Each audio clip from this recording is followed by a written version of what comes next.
Follow your passion. Narinig niyo na ba yan? Yes. Pero ito yung tanong ko sa'yo, kung passion mo, pero wala namang kliyente, walang bumibili, in question, mabubuhay ka ba sa passion?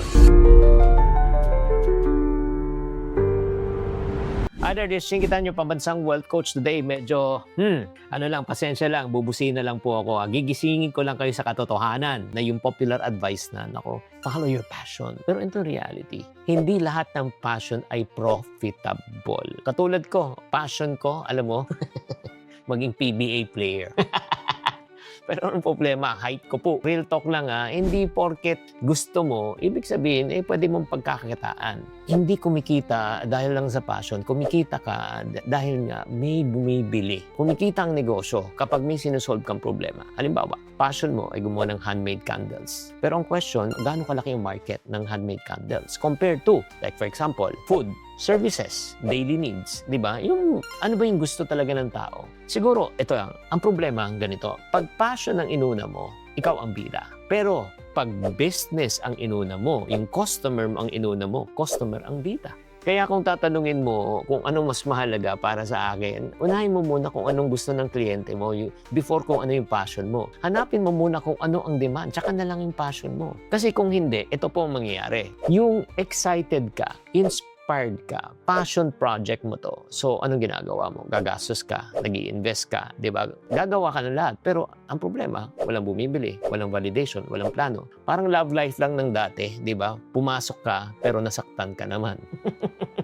Ang problema, kasi emotional driven ka di ba? Mataas ang risk. Alam mo, treat business like math, di ba? Not towards feelings. Hindi naman sa gagawin sa bagay na hindi mo feel, pero dapat meron ding may ganansya rin, may paso. Next, ito siguro ito yung kailangan ko i-share sa inyo para malaman mo kung bakit maraming tao ang nalulugi. Kasi yun nga, since it's a passion project, walang perang pumapasok, walang kita, alam mo mangyayari, mapapagod ka rin. Alam mo, passion does not pay your bills. Alam mo, sino magbabayad ng kuryente? Passion. Sino magbabayad ng upa? Si passion. Alam mo, ito lang reality. Passion without cash flow is equivalent to burnout. Kaya nga, ang pinakamaganda niyan, ito muna. Unahin mo muna ang iyong kita, yung income generating mo, sundan mo na lang yung passion. Because yung income generating project mo will fund your passion. Cash first, passion later. Make sense? Pero, Chinky, ang ibig mo bang sabihin, i-give up ko na yung passion mo? No.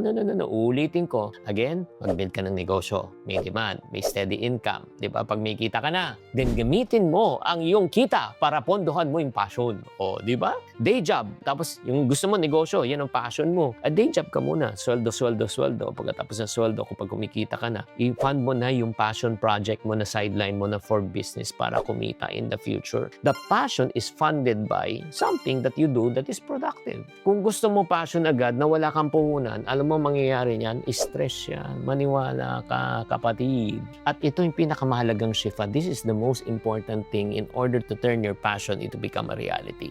Akala mo kailangan mo muna hanapin lang yung passion mo. Hindi. Minsan, nade-develop mo yung passion kapag kumikita ka na. What do you mean, Chinky? Ito, listen Habang gumagaling ka, habang lumalaki ng kita mo, nag-e-enjoy ka na. Nagigets nyo? So, pag nag-enjoy ka na, hindi mo napapansin, nagiging passion mo na. di ba? Hinihintay mo kasi yung spark No. Start with something that is really productive. And then once it's productive, maybe the passion will follow. Ganito lang yan. Hindi masama ang passion. Pero kung uunahin mo na walang strategy, walang plano, stress yan, walang pera. Kaya ang tamang sequence, ganito. Ito na yung tamang sequence, guys. Grabe to.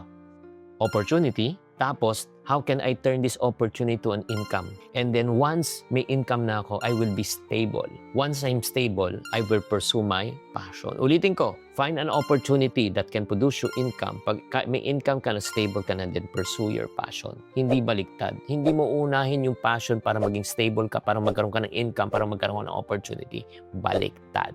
Hay, nako mga kapatid. So, ang tanong ko sa iyo, ngayon, right now, I want you to evaluate at this point of your life right now, in this podcast, in this YouTube, nasaan ka ba? Nasa passion project ka pa ba? Or nasa profit project ka? Sige nga, pakitype sa comment section. After hearing this session, anong unahin mo? Passion first or profit first? Comment ka below. At kung gusto mo matutunan paano pag gagawing profitable yung mga ideas mo, alam na this. O mag-follow ka na sa channel na ito. O kasi dito, mabubuo talaga ang pangarap mo. Kikita ka na, magkakaroon ka pa ng passion. Thank you very much for tuning in. I hope that you are learning after this. So kung ikaw ay natututo, nagpapasalamat kayo, drop mo naman ako ng pagmamahal sa channel na ito. Don't forget to subscribe and share this video. Chinky Tan, with over 6 million Facebook followers, 2.8 million YouTube subscribers, and 2.4 million TikTok fans, is now all out to share with you the most practical, simplest path to lasting wealth.